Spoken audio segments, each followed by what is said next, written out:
Here in New York, Governor Kathy Hochul says it's taking too long for charges to be filed in the December killing of Robert Brooks in Marcy Correctional Facility. That's right. 13 of the 14 correctional officers believed to be involved have been suspended without pay. One has resigned, but the governor says they should all be fired. CBS 6's Tom Eschen live at the Capitol tonight. So, Tom, is there any indication as to when this process will move forward?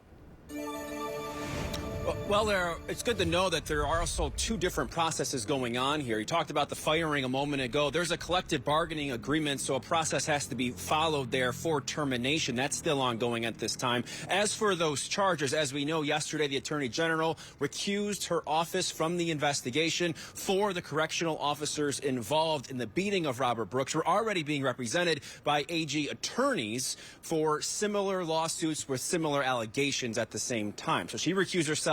So now the clock ticks on Onondaga County, who will now handle the investigation moving forward.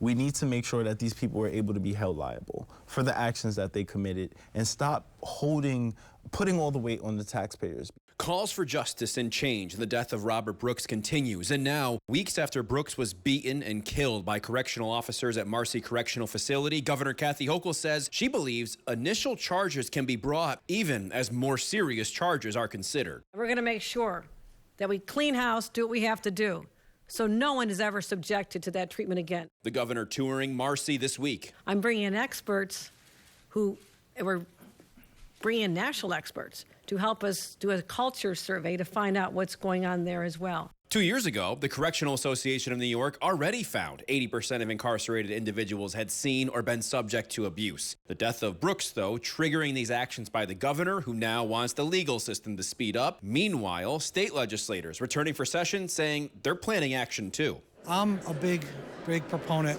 of the fact that we need to have full accountability. So if it's more than cameras, let us know what it is. If it's more about changing the laws, let us know what it is.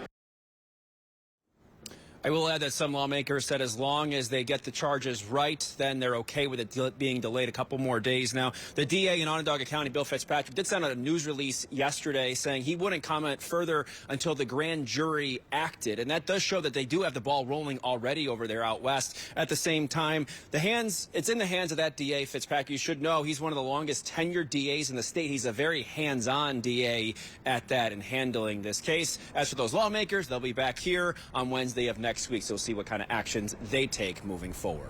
Reporting live here from Albany, Tom Eschen, CBS 6 News.